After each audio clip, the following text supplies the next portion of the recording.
I'm supposed to be the one with the gimmick mustache, not you. You think it's too? You think you wish I would have shaved? You think it's too much? The stash?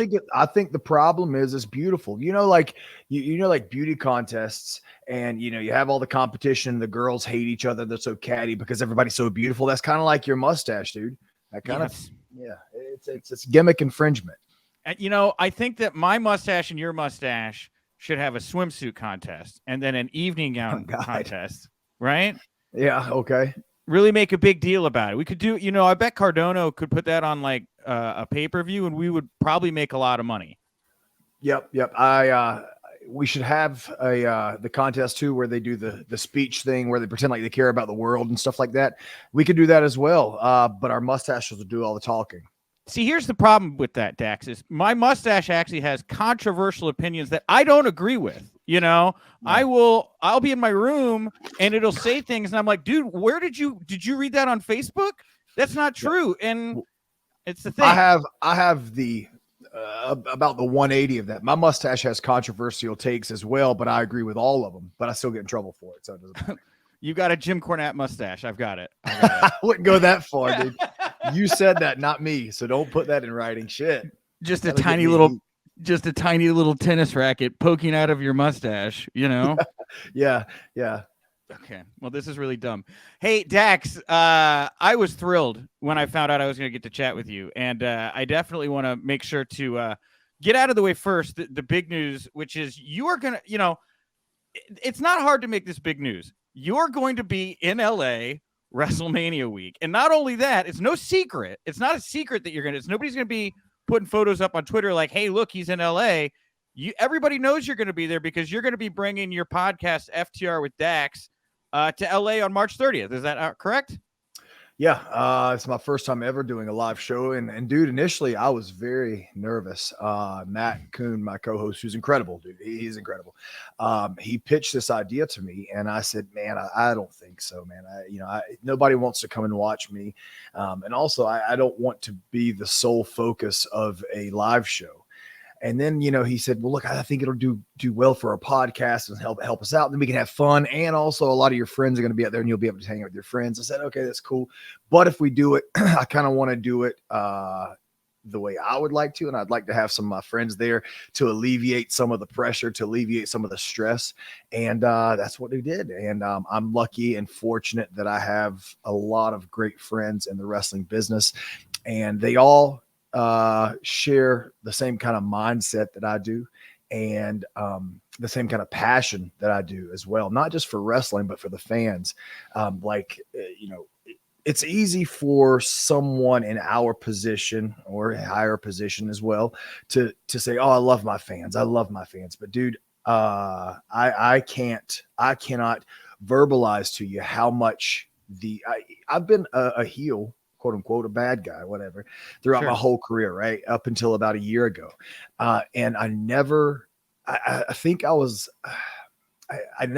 thought about being a babyface because nothing on this screen right now you're looking at screams babyface.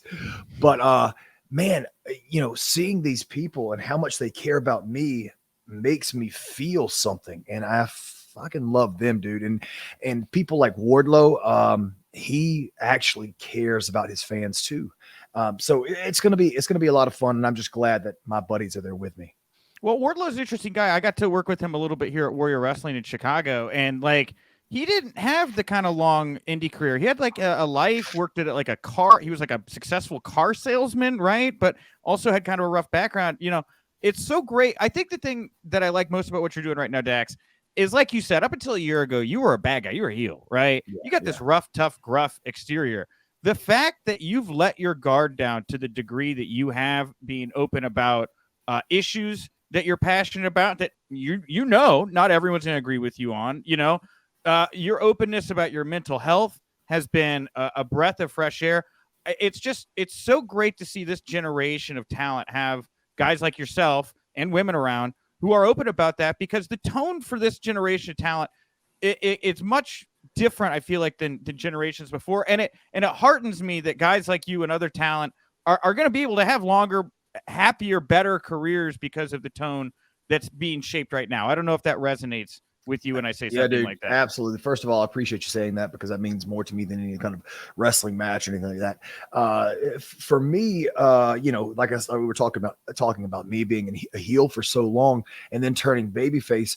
I think underneath it all, I was this bad guy, this heel, because I honestly, outside of my wife and my daughter and a select few members of my family, I didn't think, I honest to God, thought that I was incapable of being loved because I can be abrasive, and some people don't like that. But then the switch flipped, and we became these baby faces, and I realized, man, these, like I said, these people, they have love for me, and it caught me off guard, and it gets me emotional. Like, we were at 2300 Arena for Icons of Wrestling this past Saturday, and dude, our line, I'm not kidding, and I'm not saying this for egotistical purposes. I'm saying this because it blows my mind. Our line was through the whole building, out the door, around the building a couple of times. And I couldn't believe people took time out of their day, money out of their pockets to meet us and stand in line for it. But yeah, and as far as the anxiety thing, I think up until that point, I was what you referred to before this generation. I was the guy who wanted to look tough, and I wanted to be perceived as tough.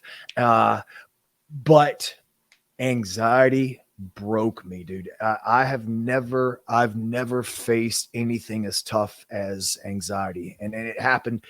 It just happened it started one night in June of 2021, and I was away from home, and I had no idea what was going on. I was in my hotel room by myself, no clue what was going on. I was so vulnerable and so scared. I called my wife. This was at like 5 or 4 in the morning, and she was already asleep, obviously. And so I couldn't get through to her. And I'm just pacing around my room. I walk out of the hotel room. I walk around the hotel, and I'm so scared because I don't know what's going on with me. And at that moment, I remember thinking, what I would have, 3 hours before, what I would have considered someone to be a bitch, I was a little bitch, Yeah. And now looking back, it's like, no, that's not, that has nothing to do with you being less than, less than a man, or even less than a woman, or anything like that. Sure. Everyone has a point in their life where they can break. And I found that point. And going through it, I'm sorry I'm getting very long-winded here, but I'll take all the time in the world you need. I have nothing else to do. Don't worry about it. But at that moment, obviously, in those next 5 or 6, 7, 8 months, dealing with anxiety, I wouldn't have thought this then, but I am so blessed and so happy that I went through that, because my wife went through anxiety. And, before you go through anxiety, you think, anxiety, being anxious is just like, oh man, I don't know how I'm going to pay the rent this month, or man, what should I do to make my friends coming over from out of town? What do I got to do to take care of them, or whatever? Like, that's what you think anxiety is until it actually happens to you. And my wife had gone through it a few times, and I was the guy who would say, no, it's going to be fine, everything's okay, babe, you have nothing to worry about. Those are not the things you want to hear when you're going through it. You want to hear, I'm here for you. I know how you feel, and it's okay to be scared, because so many other people are being scared. So I'm so glad that I went through it, because one, I got to feel for her, my perfect wife, who I love more than anyone in this world. I got to feel for her on her level. Also, I got to speak out, and I had no idea how many people I was going to touch, but millions of people are going through it, and all they want to hear is you're not alone.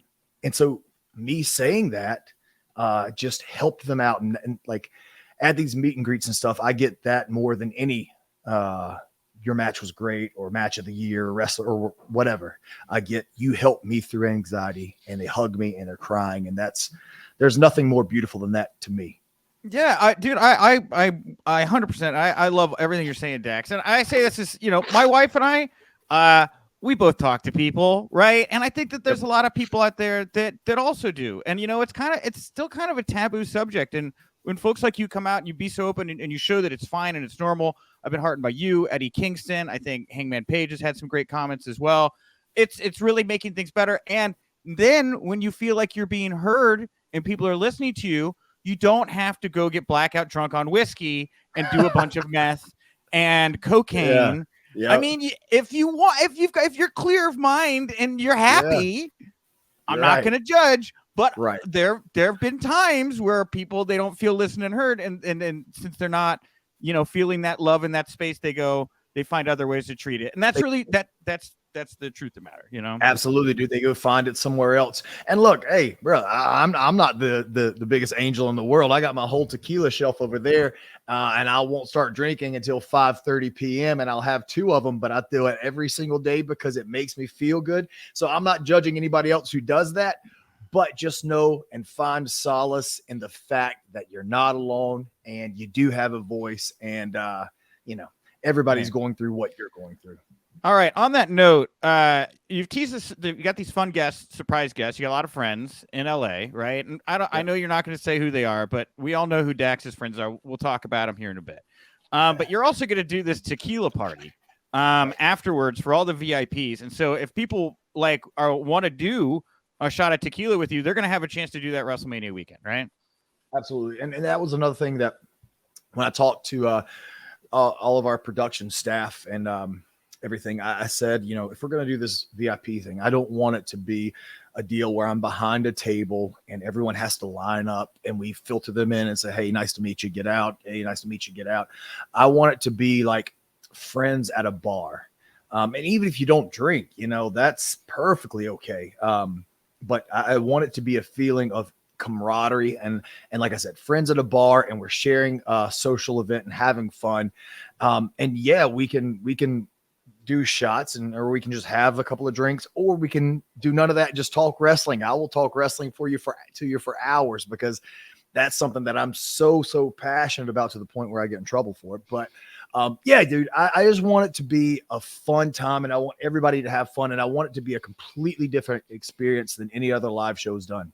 Wonderful. Well, I'm anticipating being there. I love tequila. I don't want to come across as somebody who's anti-drinking or whatever, because I like to drink as well. It sounds like an absolute blast. And the thing about this is, we're going to get you there. We're going to get some tequila in you. We're going to get you talking, and it's going to be 36 hours, no less. It'll be 28 hours until April 1st, when it will be April, and you've made it clear in the last day or so that FTR, you guys have made a decision regarding what your future is going to be. Is that correct? Yeah, absolutely. So first of all, before we go any further, I want to say, Nick, please come. If you're going to be there in LA, please come be my guest. I already talked to Steve. I'm coming. Yeah. Yes. Awesome. Good. Yes. Oh, I can't wait to see you then. But the second thing is yeah. And I talked to Cash that day before I made that tweet, and I said, hey, I was thinking about tweeting this out. Is that cool with you? And he said, yeah, that's totally okay with me. And so we tweeted it out, and there were a ton of people with support and words of encouragement and how they'll follow us wherever we go. And then there are a few other people who say, oh, this is a tired shtick. Why are you doing this? But here's the thing, man, is like, this is real life to me, like this is my real life. And so on my social media, I'm not working 24/7. I use my social media because I enjoy social media. Sometimes I don't enjoy the backlash that I get for whatever, but I enjoy the outreach that I have on social media. And so inviting my fans, the people who do care about me, into my real personal life, so I can talk about Maria, or I can talk about Finley, or I can talk about my, again, this sounds really bad. I don't mean for it to sound bad, but I have a passion for tequila. I love learning about it. I love, researching different distilleries. I absolutely love it. But inviting them into my real life is something that I'm passionate about too, for my fans. And so it's not this like game I'm trying to play, and I'm not trying to get with the 2 companies or 3 companies or whatever, a game of one-upsmanship either. Like, I don't give a shit. I mean, I do give a shit about the money.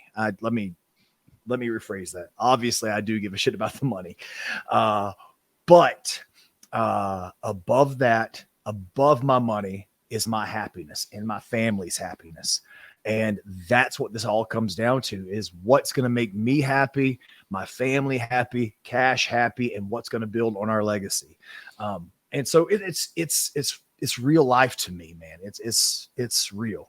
Well, we only have a finite amount of time here between now and April. And first of all, just to clarify, is it April 1st or is it later in April that your contract comes up? It is not April 1st. No, it's April, my God, 17th, maybe 13th. Shit, I can't remember. I have to talk to my gimmick attorney, Mike Dawkins. He knows it all. He's got it all in this big folder deal.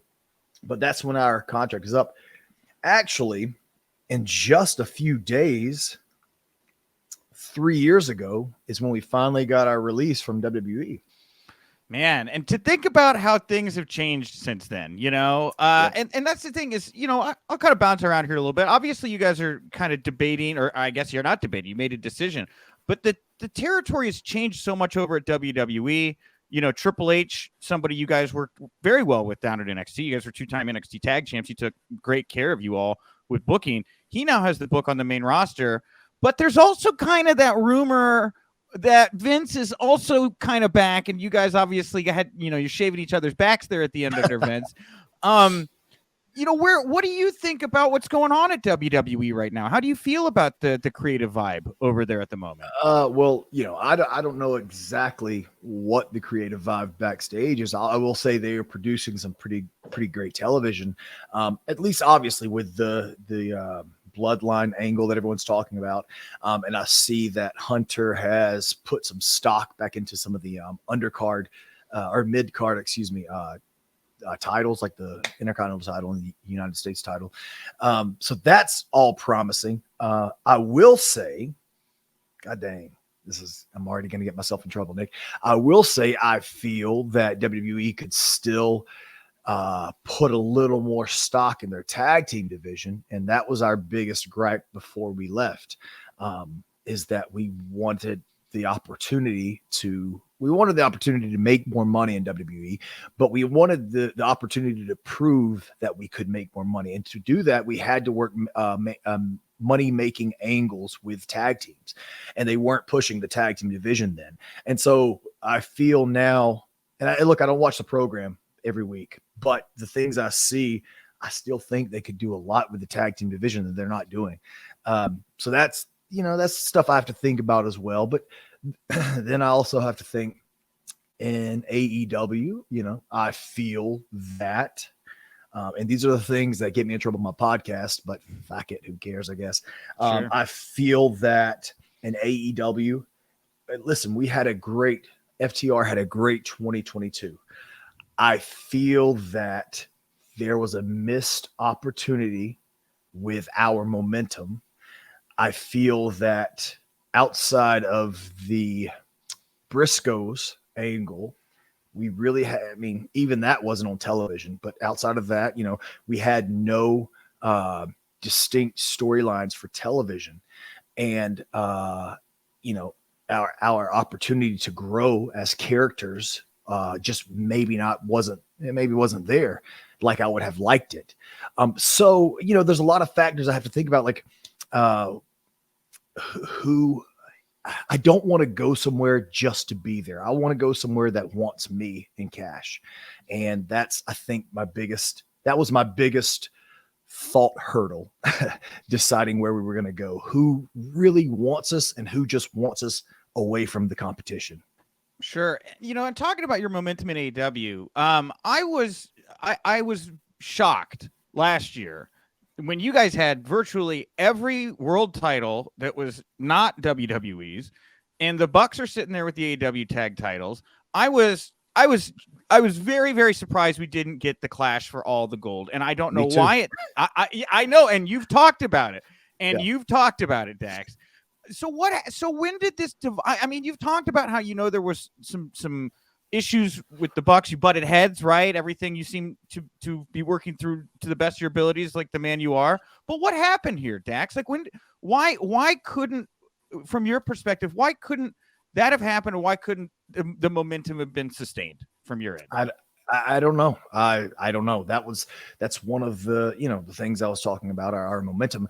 I do think our momentum was sustained because the people have a feeling towards us. They actually care about us now. They don't care about any of our fancy moves because God, we have no fancy moves. But they don't care about our fancy moves, or they don't care about our one-liners. Shatter Machine. Don't undersell yourself here, real quick. Okay. You got at least one with a little spin in it. Okay. Anyway. Yeah. All right. Yeah. But they care about Cash and myself as people, and so I feel our momentum was sustained. But there's a difference between sustaining your momentum and riding it as high as you possibly can and hitting that peak. And I feel like we didn't then. I thought Cash thought as well that we were leading to the Young Bucks versus FTR 3. And the reason I thought that was because we were riding high as us outside of Punk and maybe Mox and maybe Brian. We were the top babyface act. And I say that with all humility. We were the top babyface act outside of them. And at the time, the Bucks were probably the top heel act. And we just so happened to be tag teams, And so I thought that that's where we were going. And I feel that if we did that, we could have been the first ever tag team main event for an AEW pay-per-view. And I think we could have had an all-timer. I mean, look, the two we had before, two of my favorite matches I've ever had in my entire career. And those guys are talented. But if we had the right story with the right build, the right anticipation, and then the right match, it would have been something that would have, like I said, been an all-timer people would talk about forever.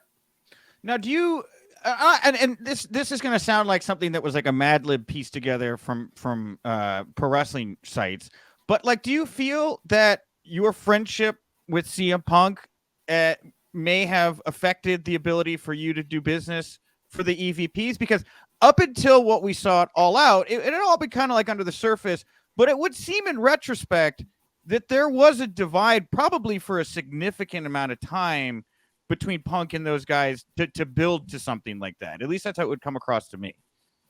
I don't think, and I've said it before, there were no repercussions for us being friends with CM Punk. Not from the boss, and that being Tony Khan, not from legal, that being Mega. And I don't think from the EVPs, I don't think that they had any issue with us being friends with Punk because, I can't help who I love and I can't help who I like. And that's going to be my friend regardless of what has happened. I'm going to be honest with you, dude. I didn't know that there was this huge rift going into All Out. I had no idea. I think that was something that was kept underneath by maybe a few people, and that's why it bubbled over. And then maybe it should have been talked about a little more. I don't know, but all I know is I've had no repercussions, no residual heat from anybody because of my friendship with Punk. Any of my heat or any of my repercussions are well earned. Trust me, it comes straight from me. And I say that with a big smile on my face because I'm very proud of it. Yeah, fair enough. Yeah, man, what a wild night. What a wild night All Out turned out to be there. Well, with you, what you're doing right now, as the last time we saw you guys on TV, obviously was the Dynamite after Revolution, where you guys came back, returned to AEW TV. Sounds like you got a couple weeks here. Regardless of what you guys decide, are fans going to get to see you in the guns for the AEW tag titles? How confident do you feel about that? I feel pretty confident about that. I think so. I mean, I said it before. Cash and I had no idea we were going to be at the pay-per-view until about 3 or 4 days before the actual pay-per-view. I'd said it on my podcast that we did take off January and February. We asked for most of those weeks off because to let our bodies heal. And also we kind of wanted to get our mind right and get in a good mental space for our future. But we contacted or we tried to contact Tony towards the end of February. We said, hey, look, we haven't made a decision yet, but we at least want to come back and do the right thing for business. And we didn't really hear anything back up until a few days before that pay-per-view. And he said, hey, would you guys still be interested in coming in?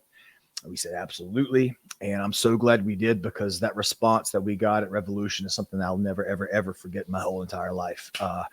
Those people, they missed us. And I'm glad that happened, because I think that it showed Tony how big of a piece of the puzzle FTR is to AEW. And, and I hope people understand that the fans respect us and love us. And we, like I said before, respect and love them back. And I feel confident that you will at least see FTR back for one more match, and it will probably be with the Guns. Okay. Yeah. Because, I look at where you're at right now, and it does seem kind of shades of what happened with Cody and his return to WWE. You leave the company, you want to show the world that you can stand on your own, reinvent yourself, prove you're a commodity, and maybe get to come back to the table revived with a little bit more creative control. Has revived. I know what you did. I see what you did. Thank you. Thank you. Do you look at what Cody's done, and does that affect the way that you're thinking right now when you see the way that WWE has handled Cody's return, I guess? If I told you no, then that'd be a complete lie, because it was pretty out in the open what happened with AEW and Cody. So WWE could have snatched him up, and really done whatever they wanted to, because, he wouldn't be able to come back to AEW. But seeing that they took him seriously and they have allowed him to be a big star, definitely had me and Cash analyzing it way more than we would have before. They've done a great job with him, and Cody has done a great job with himself too. He's been given the opportunities, but it's all about what you do with the opportunities. He could have been given an opportunity and just squandered it, but he believes in himself, man. And I'm very, very close with Cody. We talk probably, at the very least, we talk once a week. And I'm very proud of him, and I'm sure he's proud of us as well. But yes, it definitely made us reevaluate the things we could possibly do in the future. I don't know if you saw this or not. I may be saying something that you didn't even see, but on Raw last night, Roman Reigns made an AEW comment towards Cody where he said that you left, started a promotion you couldn't even get over in. Are you surprised? Are you surprised? Like, what do you think? I don't know if that I don't know. I had no idea that was said, but that's pretty funny. Isn't it good? I kind of figured you had it. I thought that was good. Yeah, that's funny. That's also surprising that WWE goes that tongue in cheek. Like usually they don't allow people to say things like that. But that's pretty cool. Yeah, I think it's great. I mean, for the people who get it, they got it. The people who didn't get it, they probably don't care anyway. It's a great line. It's a good line. All right. I wanted to. I got one more thing, and then I have a little game we'll do to close. But I was in. Where was it? Nashville was where the Rumble was. Yeah, I was at the Rumble. Oh, I guess I got two things. So we'll play the game. So I asked what did you think of Seth Rollins calling Punk a cancer? That was one thing that went viral with me that weekend. What do you think he's working, not working? What do you think of Rollins calling Punk a cancer? I think everybody's working 24/7. So that's me. I think everyone. I mean, if I think everybody's working. Okay, then then maybe you'll give me the same answer here. And actually, you maybe not, because I think there's more to it than this one, and it's actually about you. So I had the chance to ask American Alpha, or Alpha Academy, not American Alpha, Chad, Gable, and Otis separately. They were at different points on the red carpet, the Special Olympics event. How they would feel if FTR came back to WWE.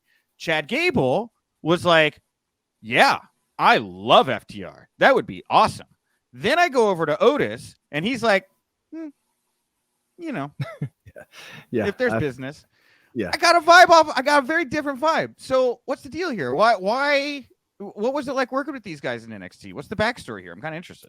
Well, I think Chad Gable understands that if we come over there, I think he gets that the level of sportsmanship, the level of work is going to go through the roof. I think Otis probably understands the level of sportsmanship and level of work is going to go through the roof, and he might not like that too much. I think Gable is always up for the challenge. I think he thinks he is the best, and I think he wants to prove that he's the best. I can't speak for Cash, but I myself also think I'm the best. And that's what made for great matches with him and Jason Jordan, is that the two teams wanted to be the best. The two teams wanted to blow each other up. The two teams wanted to outwork each other. And we wanted our bosses to say, man, you were on tonight. You know what I mean? And so we ended up having a great professional relationship, but that turned into an even better personal relationship. And I think Chad Gable is the most underrated wrestler in the world right now. I don't know if anybody else comes close to him. We had the matches with those guys that you saw on TV, and they were awesome. But the matches you didn't see on TV, when we were going 30 minutes, 35, 45 minutes, and he never would blow up. And that's kind of me and Cash's MO, is to blow people up, because we get a kick out of it. We couldn't blow him up. And same thing with Jordan. Otis, I think we got along well in WWE. I don't think anything. I know that I and Cash were saddled with teaching him towards the end of our run there. If you see some of the house shows and stuff like that, we were working with him and Tucker. Tucker was always grade A. He's a great professional wrestler too. The chips just didn't fall in his favor for whatever reason. Otis, on the other hand, still had a lot to learn, and we were saddled with teaching him that. And I think sometimes, always, I can be a bit abrasive and say, hey, you might have dropped me on my head tonight. You need to be careful. Or, hey, you gotta be up for this, and I would try to teach him things, but sometimes my way of teaching is the way I was taught, from like my father, who could be very abrasive and he could be very mean and scary. So maybe that's where Otis, or maybe he just doesn't give a fuck. I don't know. Maybe he doesn't care if we come or not, but, and that's what she said, by the way. But I don't know. I love Gable. I would love the opportunity to have at least one more match with him, because he is so talented. Maybe he'll show up to my live event if he's not scared to get in trouble in LA. Maybe. Hey, what a great tease. And on that, okay, little game here to go out. We've talked a lot about tag teams on this. I got a list of about 10 tag teams here. I just wanted to give me your one-word response or thoughts on each of these tag teams. Is that okay? Oh yeah, absolutely. Just one word. Just one word. I'm going to say a tag team. It's gonna be hard. Give me the word whatever word comes to your mind when I say the team. All right. All right. First one here. The Usos. The best tag team not named FTR. Okay. That's a lot of hyphens, but we'll count it as a word. All right. Next one. Next one. The Street Profits. Potential. The Acclaimed. Ooh. Let's see. One word. Let's put next. They're I don't want to say next like I'm skipping the question. No, but let's do some more. They're next. They're next in line for a big thing. Yes. Okay. They're the next big tag team. Okay, awesome. What about the Young Bucks? Innovators, revolutionary. I've got a lot of maybe they're the second best tag team not named FTR. Okay, a lot of hyphens, but we'll count it. The OC. Better known as the Good Brothers for everybody out there. Yes, the definition of Good Brothers. Okay. Maximum Male Models. Oof. Iterations. 2.0. Entertaining. Best friends. Underrated. And lastly, the guns. I'm going to try to... God dang it. Spoiled. Billy, I say that with love, Billy. I say that with love. When you're getting served steak in the form of FTR putting you over so early in your career, I can see why you would say that. That doesn't happen for everybody. Yeah. Listen, we had a great relationship with those guys for a long time. And look, our relationship's not shitty now, I don't think. But those guys, I honest to God, man, I think they're on the same playing field as myself and Cash. And they've been in the business for half a cup of coffee. You know what I'm saying? And the reason they're at where they're at is because of their last names. And I don't think that they understand that yet, but they will. I think they'll understand it. And I do think that eventually they'll be the next great heel tag team.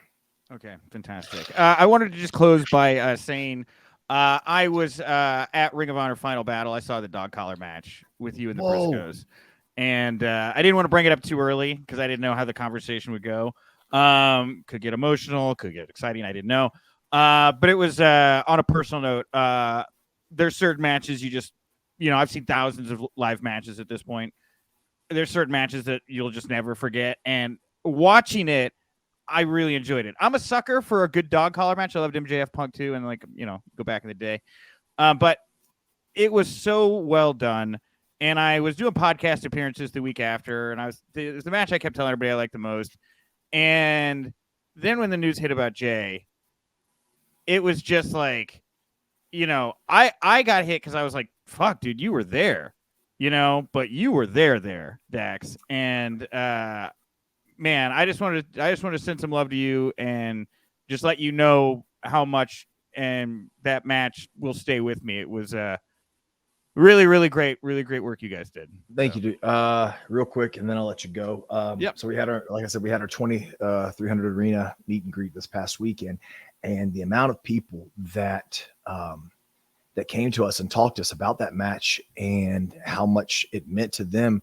Like, yes, it was gory. It did have a lot of blood, but there was a shit ton of backstory and there was a shit ton of storytelling throughout the match. It was a story about overcoming, and it was a story about love. It was a love story between two sets of individuals, and who loved who the most. Did the brothers love each other the most, or did Cash and I love each other? You know what I'm saying? Like, so it was a story of love clashing, and the last moment, which fuck it, man. Oh, you got that's right, you got on the wall. That last moment tied the whole match together, because it was a moment of myself reaching for my best friend, who I love outside of my wife and daughter more than anybody, and his brother holding Cash back because he loves his brother so much. He wants to make sure that his brother gets the win. You know what I mean? And like talking to these people about that, dude, this past weekend, and then realizing that it was the last thing Jay ever did, really the last thing he ever did. And then talking to Mark, who said that Jay he said, obviously it's terrible what happened, but the way he went out with this match, he wouldn't have wanted anything better than that. And that to me means so much. But if I never, ever, ever have another wrestling match, I'll be okay, because I've got that to remember back. All right. Well, there you go. I don't think I could have had a better, more poignant finale to this. One of my first interviews for the site, Dax. I want to thank you for that. And I will see you here next Thursday, March 30th in LA, FTR with Dax, live at the WrestleCon Hotel. What do you want to tell everybody here? Where can they go buy tickets, support you, all that wonderful stuff? FTRwithdax.com is where you can find all the info. Yeah, man, I just want everyone to come out, and I want to give you your money's worth, because I know money is, I've been there when there is no money. I've been there when there's been negative money in my bank account. And I know how hard it is to give your money to something for entertainment. I promise you, whatever money you give to us for your entertainment, I'll make your day as good as I possibly can and make it an experience you won't forget. Yeah, I just hope everyone that does come out enjoys it. And the people that can't come out, just know that one day I look forward to hanging out with you too and enjoying some time with you.